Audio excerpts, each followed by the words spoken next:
I play a guy named Christian Wolff, who's an accountant, who's we come and find doing the taxes of a perfectly nice couple and trying to help them redefine their taxable income. And we come to discover that he's actually also got a kind of a secret, a way of living, a thing he does, the kind of work that he does that's not so vanilla. On the one hand, he's a guy who's a kind of mild-mannered math prodigy, and on the other hand, he's somebody who is capable of who's got a ton of fight training. And those two things are sort of at odds in him, and really it's a movie about how he has to reconcile his past with who he is now. Dana is the accountant that reports this missing money to her boss and gets me brought in the first place. And she's played by Anna Kendrick, who is one of my favorite actresses. She's an awesome girl and an awesome actress, and she's perfect in this part.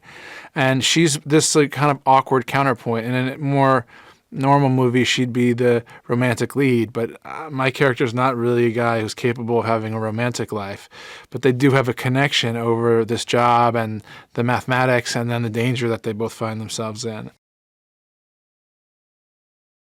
I think there is a duality in these characters and in this story, and it's about how it sort of speaks to how we're kind of multifaceted.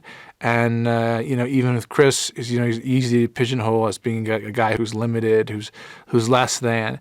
And in fact, we find out that he's capable of so many things. And it's also about the things we hide. The wounds we carry from when we're young are the things that we keep most closely hidden, and that's part of what has to come to light with Chris, and it's part of what comes to light with everyone from Ray King to Mary Beth to John Lithgow's character.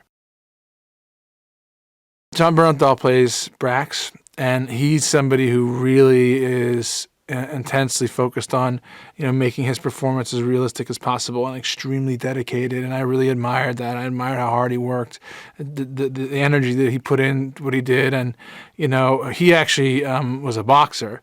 And so, if I didn't get the blocks down far enough, I got to find out what a real boxer feels like when he hits you. But he's a great guy, and he helped me a lot with the fighting stuff. Gavin O'Connor directed the movie, and he's a guy whose work I saw in Warrior and in Miracle. And in both those films, I saw a tremendous integrity to the performances. And I just thought, this is a guy where he just doesn't let a false note land in his movie.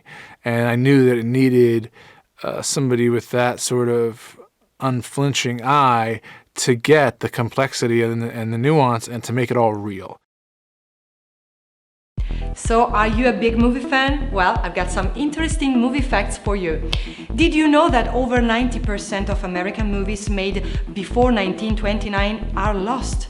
No copies are known to exist. Now that's a big shame. Okay, now think about the movie The Godfather. It's all about the mafia, no? Well, the word mafia is never mentioned in the film because the actual mafia demanded it. This next one is really interesting. Did you know that Pulp Fiction, Forrest Gump, The Shawshank Redemption and the re-release of Jurassic Park were all in theaters at the same time in October of 1994? Now, that would have been a hard choice of what to watch, or you would have had a busy month at the cinema. The first one I would have seen was Pulp Fiction. What about you? Which one of these was or still is your favorite? Let me know in the comments below. See you next time.